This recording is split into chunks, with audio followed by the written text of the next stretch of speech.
A partir de agora, você ouve Revista Espírita, O Tesouro Esquecido. Apresentação, Mário Arias.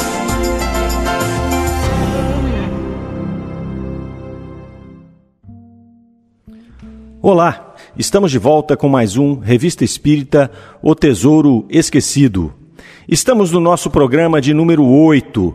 Para aqueles que estão nos acompanhando pela primeira vez, gostaríamos de informar que o nosso programa tem como objetivo avaliar cronologicamente os artigos da Revista Espírita. Nós iniciamos desde a introdução e para aqueles que têm interesse em nos acompanhar desde o início, basta buscar pelo YouTube no nosso canal do Idefran e lá você vai encontrar todos os outros episódios. Nós temos uma playlist que agrupa todos os episódios do Tesouro Esquecido. Inscreva-se no canal do Idefran e você receberá um aviso toda vez que nós lançarmos um novo episódio. Nós o fazemos semanalmente. Acompanhe-nos, vamos estudar juntos a doutrina espírita. Sem mais delongas, continuando o nosso estudo, estamos no mês de fevereiro de 1858, no artigo onde Kardec nos apresenta o Sr. Home. Sr. Home foi um médium de efeitos físicos, talvez o médium mais estudado e mais citado por Allan Kardec, desta natureza. Kardec vai, além de citá-lo várias vezes na Revista Espírita, ele vai também trazer informações a respeito do Sr. Home no livro dos Médiuns e na Gênese, lá no final da codificação. Esse artigo é o primeiro de 3 artigos em que Kardec se dedica a falar sobre o Sr. Home. Então ele vai nos fazer uma introdução deste personagem tão importante para a doutrina espírita naquele período. Ele vai dizer inicialmente que as notícias do Sr. Home, trazidas de além-mar, causavam sensações nas pessoas, né? E ele diz, com o cuidado que lhe é peculiar, que mesmo você extraindo aquilo que parecia ser exagero, sobrava muita coisa para analisar dos relatos trazidos dos fenômenos do Sr. Home. Ele informa ainda que o Sr. Home não contava com a simpatia de várias pessoas, de todas as pessoas. Ele tinha ali algumas pessoas que, por espírito de sistema, não gostavam do Sr. Home e dos seus feitos. Outros por questão de ignorância, por ignorar o fato. Mas, não obstante a esta oposição, chega o Sr. Home a Paris em 1855. E surgiu a dúvida, quem era este homem? Como ele se sustentava? E Kardec foi muito questionado a respeito dessas questões do Sr. Home. Ele então dá a sua opinião. Ele diz, olha, esse homem vem a Paris por uma questão de saúde, segundo ele, não fez propaganda de si mesmo, não visitou as demais localidades do país buscando fama, buscando fortuna, não cobrava pelas suas apresentações, portanto, a sua vida privada pertence exclusivamente a ele. E Kardec ainda nos coloca de forma muito peculiar. Ele diz assim, no Sr. Home, vemos apenas um homem dotado de uma faculdade notável. O estudo dessa faculdade é tudo quanto nos interessa e tudo quanto deve interessar aos que não são movidos apenas por sentimento de curiosidade. Mais à frente um pouco, Kardec vai nos apresentar o Sr. Home. Ele vai dizer, o Sr. Daniel Douglas Home nasceu dia 15 de março de 1833, perto de Edimburgo. Tem, pois, atualmente 24 anos. Descende da antiga e nobre família dos Douglas da Escócia, outrora soberana. É um moço de estatura mediana, louro, e cuja fisionomia melancólica nada tem de excêntrica. É de compleição muito delicada, de costumes simples e meigos, de caráter afável e benevolente, sobre o qual o contato das grandezas nem lançou arrogância e ostentação. Um pouco à frente ainda neste artigo, como o nosso fim é o estudo sério de tudo quanto se liga à ciência espírita, fechar-nos-emos na estrita realidade dos fatos constatados por nós mesmos ou por testemunhas oculares mais dignas de fé. Podemos, pois, comentá-los com a certeza de que não estamos raciocinando sobre coisas fantásticas. Então Kardec aqui faz esta pontuação interessante de que, ok, ele apresentou o Sr. Home, mas não interessava muito bem as questões particulares desse homem. O que interessava para Kardec eram os fenômenos que ele realizava. E Kardec teria o cuidado de apresentar aqui, tanto na revista como colocar em suas outras obras, preferencialmente aqueles fenômenos que ele pudesse ter presenciado.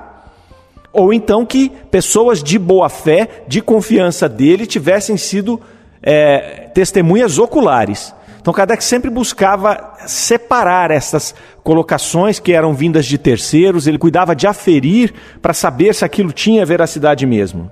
Ele continua um pouco à frente. O Sr. Home é um médium do gênero dos que produzem manifestações ostensivas, sem excluir por isso as comunicações inteligentes. Mas as suas predisposições naturais lhes dão para as primeiras uma aptidão toda especial. Sob sua influência, ouve-se os mais estranhos ruídos, o ar se agita, os corpos sólidos se movem, levantam-se, transportam-se de um lado a outro, através do espaço. Instrumentos de música produzem sons melodiosos, aparecem seres do mundo extracorpóreo, falam, escrevem e por vezes nos abraçam até produzir dor. Muitas vezes ele próprio é visto em presença de testemunhas oculares, elevado a vários metros de altura, sem qualquer sustentáculo. Então, através desse trecho aqui, Kardec já nos mostra o porquê que ele se dedicou tanto ao estudo do Sr. Home e das suas faculdades. Era um médium extraordinário, talvez o médium mais extraordinário de efeitos físicos que Kardec conheceu e que pôde trabalhar. Ele vai nos informar um pouco à frente. A causa das manifestações do Sr. Home lhe é inata. Sua alma, que parece não se prender ao corpo, senão por fracos linhames, tem mais afinidade com o mundo espírita que com o mundo corpóreo. Eis porque se desprende sem esforço e mais facilmente que os outros entra em comunicação com seres invisíveis. Então ele apresenta aqui um indivíduo frágil, fisicamente, mas com a alma muito facilmente desprendida do seu corpo físico e com essa capacidade inata de produzir os fenômenos de efeitos físicos. Quando nós ouvimos esta tradução aqui, esta descrição do Sr. Home, imediatamente vem à nossa mente Francisco Cândido Xavier, também um indivíduo de aspecto físico frágil, e que parecia realmente que a sua alma estava mais para o lado do campo espiritual do que do campo físico. A semelhança me veio na primeira vez que eu vi este relato aqui. Kardec então vai contar um pouco à frente que em 1854 o Sr. Home foi à Itália, ele foi para esta região por questões de saúde. Como ele tinha saúde muito frágil, ele saiu da Escócia, que era um lugar mais frio, e foi para um lugar mais ameno. Então ele esteve na Itália, onde ele encantou o pessoal ali em Florença e em Roma. Em Roma ele teria se convertido ao catolicismo e ele teria interrompido as manifestações. Ele disse, olha, não quero mais fazer isso. Ele se transformou em católico e na Igreja Católica, na doutrina católica, como nós sabemos, eles não admitem os fenômenos de comunicação mediúnica. Então ele ficou por um ano sem produzir nenhuma manifestação, meio que refratário a essas manifestações. Mas em uma aparição, a sua mãe havia lhe dito que após um ano os fenômenos retornariam. Foi como se tivessem dado a ele um período de férias, até talvez para um refazimento físico, quem sabe. Mas como a mãe havia profetizado, um ano após esta desistência do trabalho, os fenômenos retornam e o Sr. Home toca a sua vida normalmente, indo posteriormente para Paris, conhecendo Kardec e trabalhando com ele em várias reuniões ali, servindo aí de experimento, a sua faculdade, até para que Kardec pudesse dar sequência nos seus estudos. Então este foi o artigo em que Kardec apresenta este maravilhoso médium de efeitos físicos e nós vamos ouvir falar dele no nosso estudo aí ao longo desse exame que nós estamos fazendo na Revista Espírita. O próximo artigo, que trata das manifestações de espírito, ele se chama Resposta ao Sr. Viennet por Paul Augues. Ele começa assim: o Sr. Paul Augues é um adepto sincero e esclarecido da doutrina espírita. Sua obra, que lemos com muito interesse e na qual se reconhece a pena elegante do autor dos Efeitos do Futuro, é uma demonstração lógica e sábia dos pontos fundamentais dessa doutrina. Então Kardec aqui está apresentando um livro, uma obra, que se chama Eleitos do Futuro, escrita pelo Sr. Paul Augues, e ele vai informar aqui no artigo que o principal objetivo do Sr. Paul Augues ao escrever esta obra foi responder às agressões sarcásticas do Sr. Viennet. Então foi ali uma treta entre dois amigos que fez com que o Paul escrevesse este livro, né, e Kardec estava lendo e estava recomendando essa obra aqui para os leitores da Revista Espírita. Ele vai dizer: a arma do Sr. Viennet é o ridículo, a do Sr. Augues é a ciência. Um pouco à frente no artigo, Kardec diz: tudo quanto diz é grave, sério, profundo, à altura do sábio a quem se dirige. Tê-lo-á convencido? Ignoramos. Duvidamos mesmo, para falar com franqueza. Mas como, em definitivo, seu livro é feito para todos, as sementes que espalha não serão perdidas. A teoria desenvolvida pelo Sr. Augues, salvo talvez alguns pontos secundários, é a mesma que professamos. Assim, não faremos a respeito nenhuma crítica à sua obra marcante. Apenas uma coisa desejaríamos: um pouco mais de clareza nas demonstrações e de método na ordenação da matéria. O Sr. Augues tratou o assunto cientificamente, porque se dirigia a um sábio, com certeza capaz de compreender as coisas mais abstratas, mas deveria ter pensado que escrevia menos para um homem do que para um público, que lê sempre com mais prazer e mais proveito aquilo que compreende sem esforço. Então aqui ele apresenta esse livro, ele indica esse livro, faz boas referências a eles, né, e dá também uma referência de como nós devemos tratar os detratores, aqueles que nos expõem ao ridículo, né, através com elegância, com argumentos científicos, com argumentos lógicos, sem perder a razão. Depois, Kardec finaliza o mês de fevereiro com um recado, né, que tem o título aqui: aos leitores da Revista Espírita. Ele vem dizer que ele recebia muitas cartas, um volume gigantesco, né, de correspondência, e que ele não conseguia responder a todos.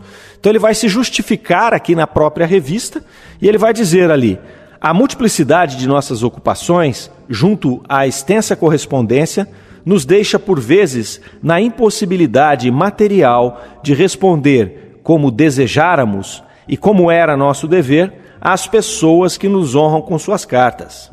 Aí mais à frente ele diz: como nossa revista se destina a servir de meio de correspondência, as respostas terão aqui seu lugar natural à medida que os assuntos tratados nos oferecem oportunidade.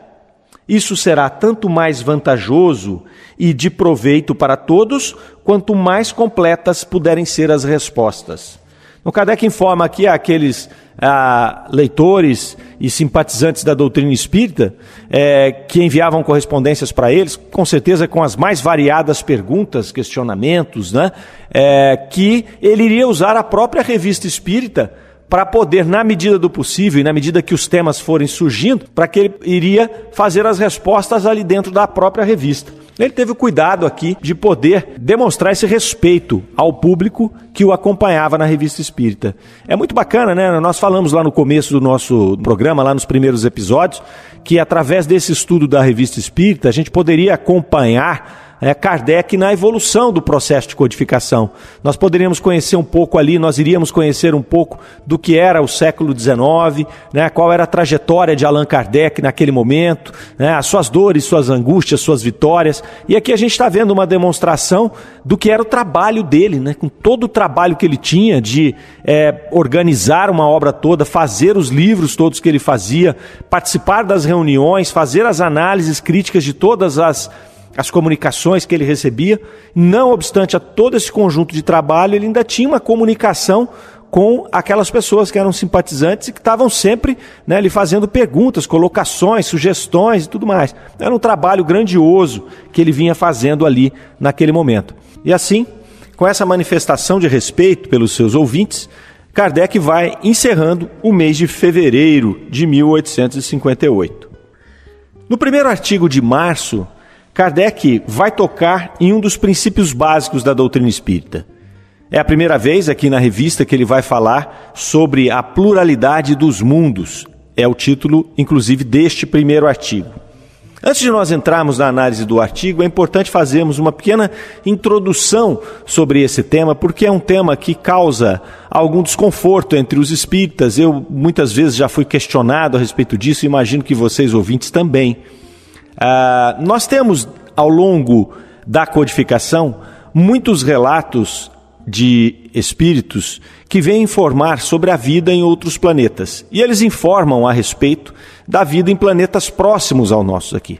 Então eles falam que, inicialmente, que todos os planetas são habitados, falam também que Júpiter, por exemplo, e Marte são habitados, e hoje nós temos, através da nossa ciência, comprovações de que esses planetas, pelo menos do ponto de vista físico, como nós nos conhecemos, eles não são habitados.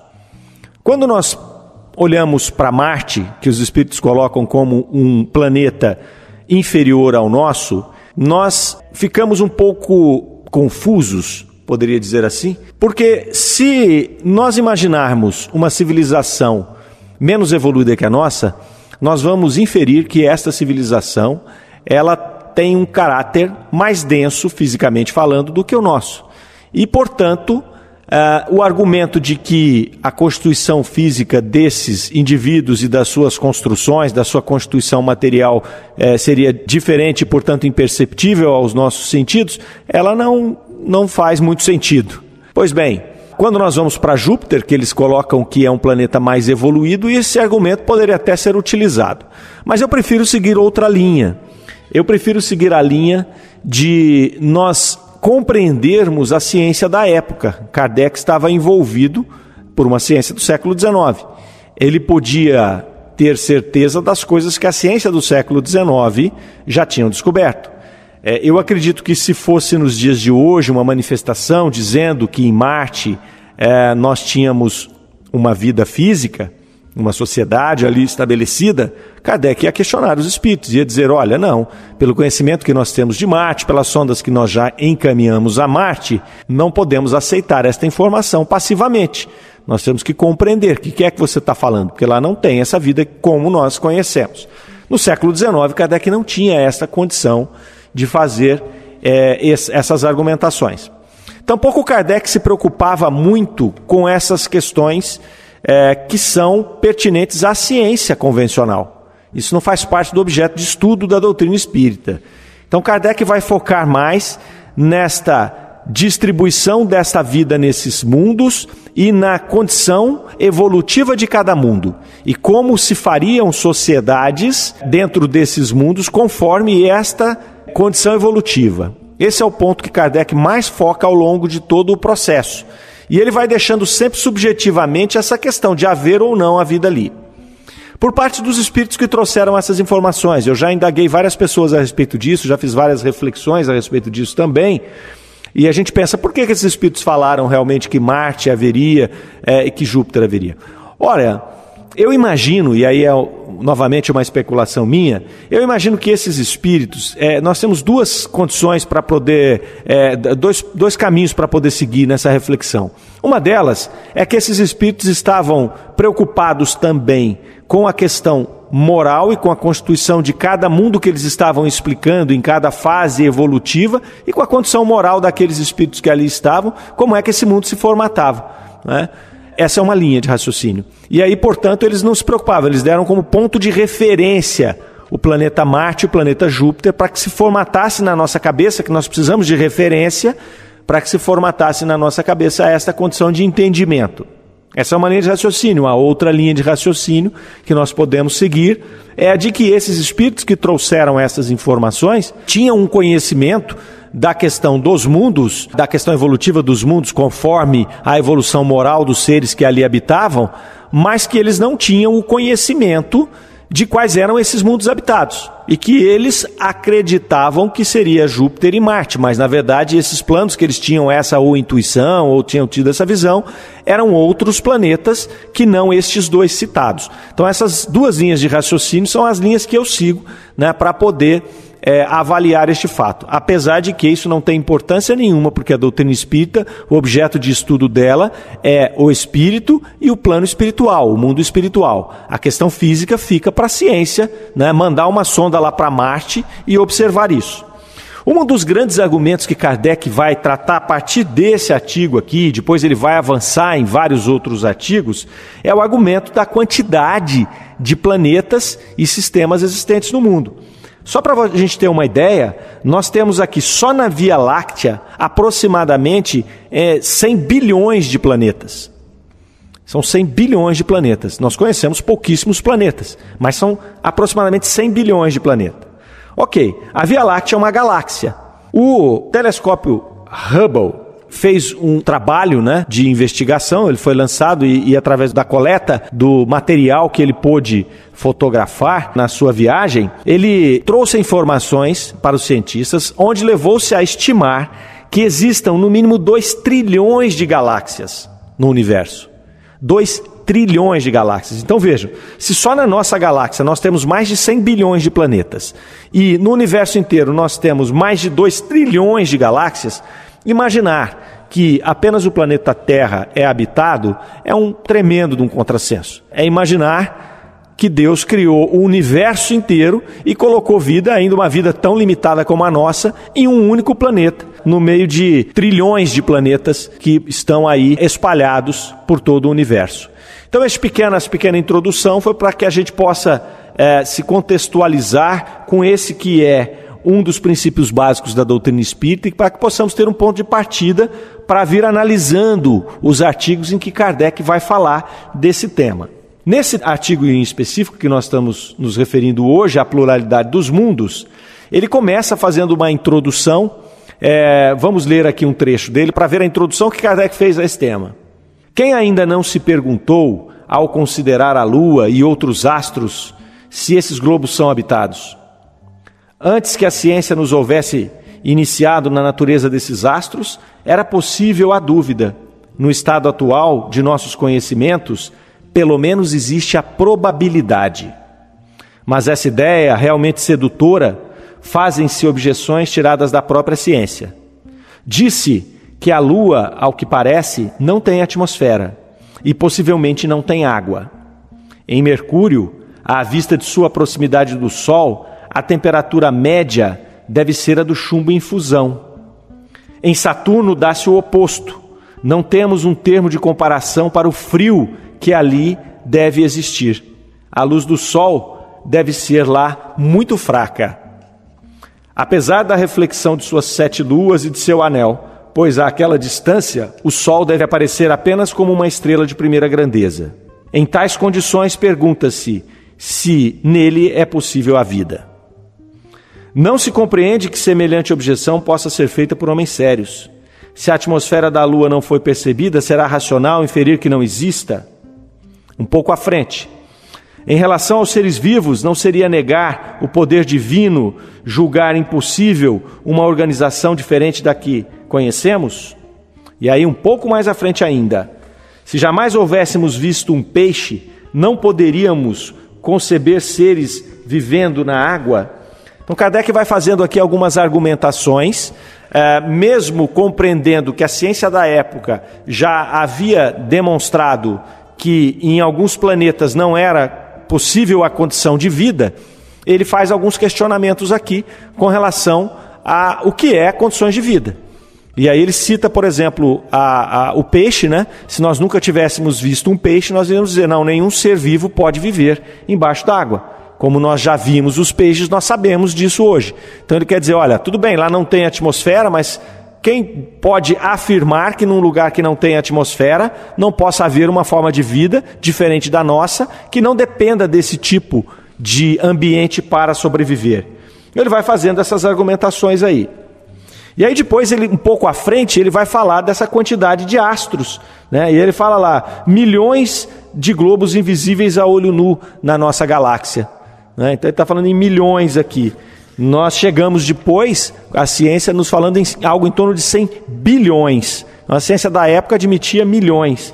E mesmo assim, ele vai acompanhando esse raciocínio e lá mais à frente do artigo ele diz assim: chegamos, pois, por um simples raciocínio, o que muitos fizeram antes de nós, a concluir pela pluralidade dos mundos. E tal raciocínio acha-se confirmado pela revelação dos Espíritos.